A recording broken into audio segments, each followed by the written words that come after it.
Hola, continuando con la explicación en lo que nos quedamos en el anterior video, que es esta. Bueno,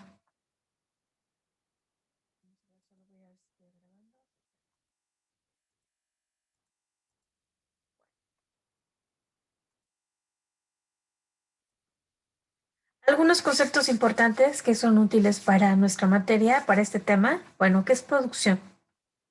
Es cualquier tipo de actividad destinada a la fabricación, elaboración u obtención de bienes y servicios.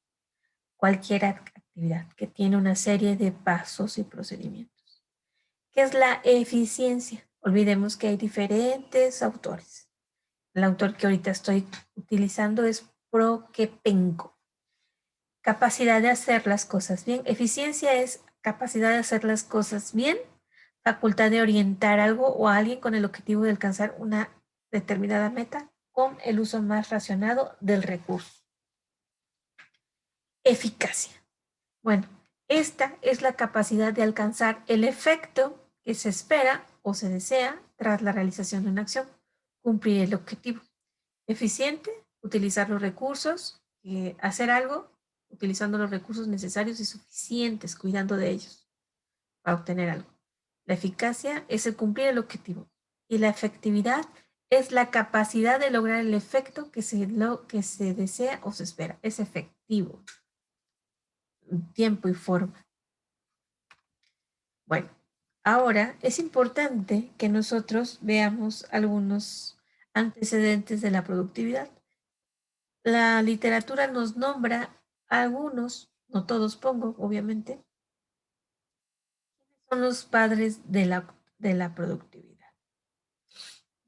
En 1776, alguien escuchó hablar de Adam Smith y él empieza con la especialización de las tareas, muy parecido a Frederick Taylor, que fue en el mismo, que fue casi un siglo después. Frederick Taylor, él empezó con la administración científica, esto lo vieron en Fundamentos de Gestión Empresarial en primer semestre. Frederick Taylor es el padre de la administración, se considera el padre de la administración, sin embargo está muy relacionado con Adam Smith en la especialización de las tareas. En ese año de 1891 nos seguimos a 1922 con nuestro amado Henry Ford, que es uno de los, consideremos, padres de los ingenieros, porque aquí comienza el Fordismo y él empezó a trabajar, a hacer el trabajo en línea, el trabajo en cadena. Recuerdo leyendo que él había ido a hacer algo a un rastro y vio que los que ahí trabajaban colgaban los cochinos y que estaban colgados en una línea y que alguien se encargaba de quitarle las piernas, otro cortarle la panza, quitarle las vísceras, otro quitarle otra parte del cuerpo y así sucesivamente hasta terminar con la cabeza, que alguien se encargaba de la cabeza, de prepararla. Entonces se le ocurrió aplicarlo en sus líneas de producción de carros. Pues alguien pone la base, otro pone las llantas, otro pone el sistema eléctrico, otro pone así, especializado cada punto para ahorrarse tiempo. De ahí viene Peter Drucker. Peter Drucker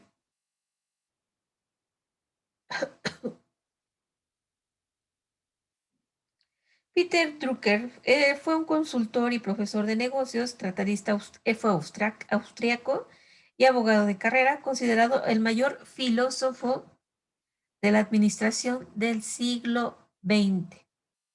Fue autor de más de 35 libros y sus ideas fueron decisivas en la creación de corporaciones. Por eso es el padre del management.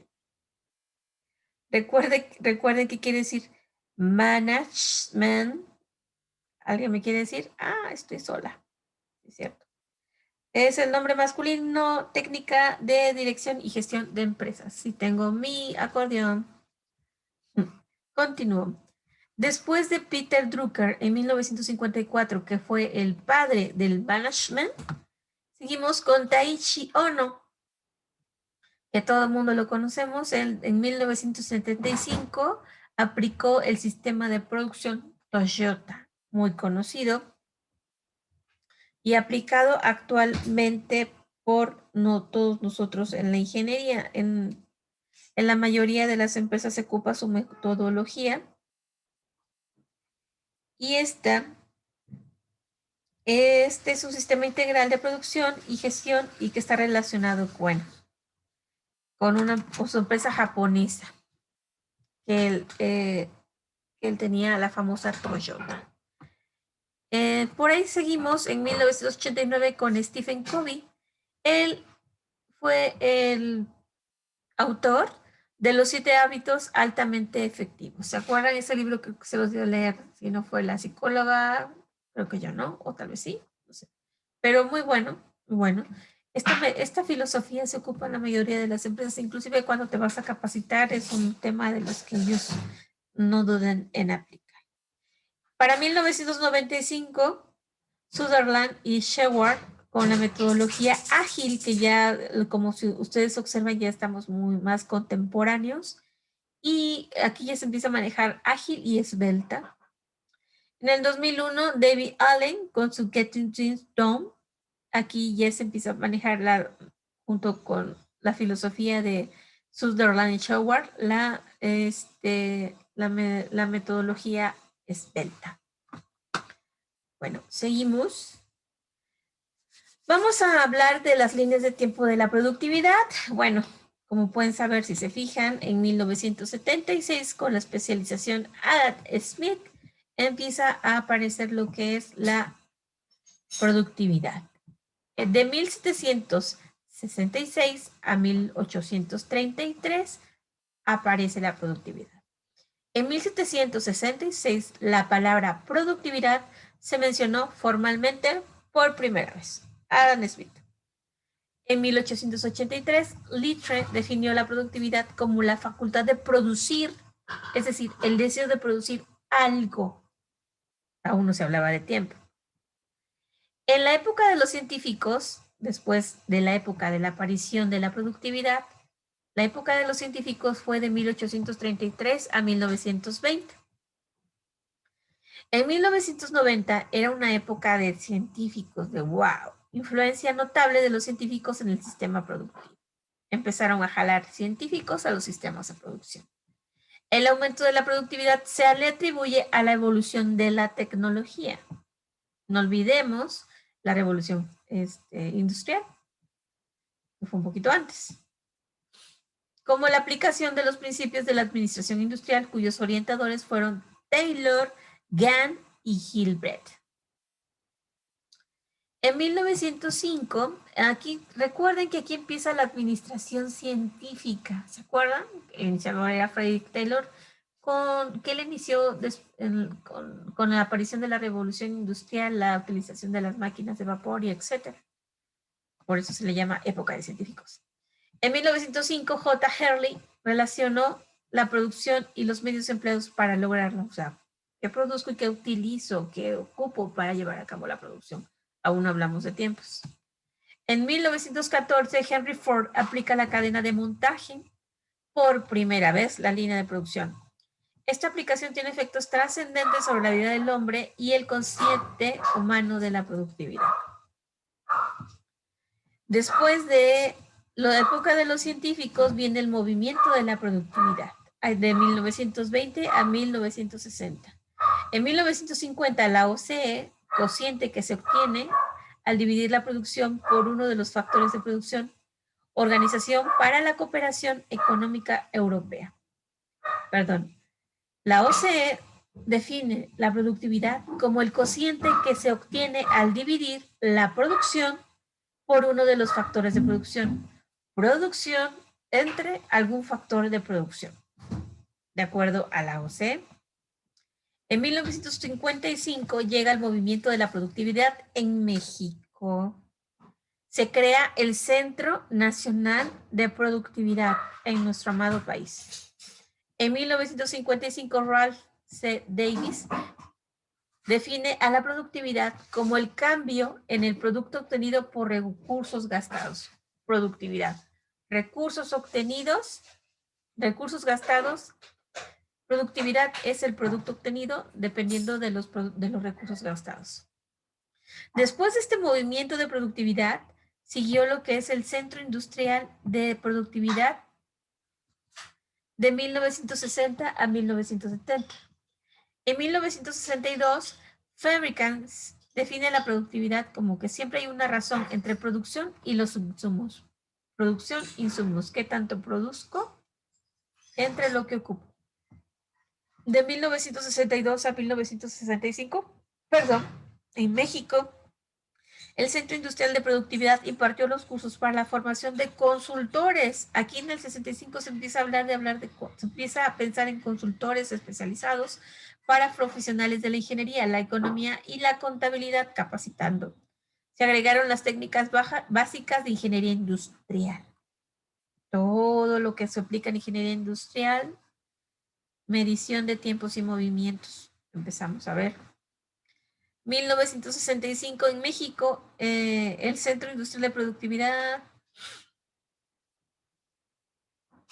se transformó en el Centro Nacional de Productividad de México, organismo dependiente de la Secretaría del Trabajo y Previsión Social. En 1966 nace el Centro de Productividad de Monterrey, la CPM. No olvidemos que los de Monterrey sienten que son otro país. Por ellos crean su propio centro de productividad. En 1967 se funda el Instituto de Graduados de Alta Dirección. Su objetivo es impulsar a las empresas a altos niveles de productividad. No olvidemos que no hay productividad si no hay una alta dirección que esté capacitada. Observen que aquí se empieza en México a pensar en la capacitación de la alta dirección. Después de esto tenemos el tiempo en que la productividad es igual a la efectividad por la eficiencia, de 1970 a 1990. En el 73 surge el sistema toyotista de producción, promovido por Toyota Motors Corporation. Sus creadores son Shigeru Shingo y Taishi Ono. Se oye muy chistoso, Shingo. En el 76, Lawrence Siegel decreta: una familia de razones entre la producción y los insumos, eso es la productividad. En el 78 se relaciona la productividad mediante una fórmula que expresa en términos de eficiencia y efectividad, y es: productividad es igual a el producto de la efectividad por la eficiencia. En el 78 también se funda la Inter-American Network of Quality and Productivity, la NQPC. Busca investigar y promover la calidad, la productividad y la calidad de vida en el trabajo. Empezamos a mezclar, no olviden que no es lo mismo. En el 79, Sumant dice que la productividad es igual a la productividad total menos la razón de producción tangible entre insumos intangibles. Al ser contador. Entre el 79 y el 83, el Centro Nacional de Productividad cambia de nombre por el Instituto Nacional de Productividad, la INAPRO, que más adelante la vamos a ver. En el 88 nace el Centro Nacional de Productividad de Canacintra, con el apoyo de la Secretaría del Trabajo, Secretaría del Trabajo, Previsión Social y Productividad, que ahorita le falta la IP. Después comenzamos con la productividad mundial del 90 al 2005. Aquí en el 91 se construye el Comité Estatal de Calidad y Productividad del Gobierno del Estado de México, y su propósito es contribuir a la modernización del aparato productivo de la entidad. En el 92 se firma el Acuerdo Nacional para la Evaluación de la Productividad y la Calidad como un paso a seguir de la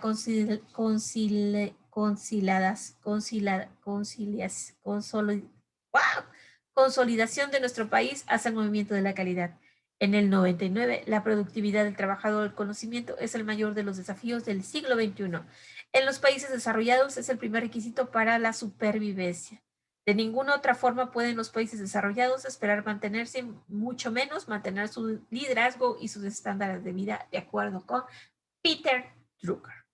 En el 2005, la productividad mundial mostró una evolución favorable, en particular en algunas economías asiáticas, la evolución de China, por ejemplo, o de Japón, es que sus procesos productivos hacen un uso intensivo de diversos energéticos. Bueno, de mi parte esto es todo. Espero vean el video y los espero el martes para ver algunas semblanzas de lo que les digo. Algunas semblanzas de lo que hoy hemos visto. Gracias, hasta luego.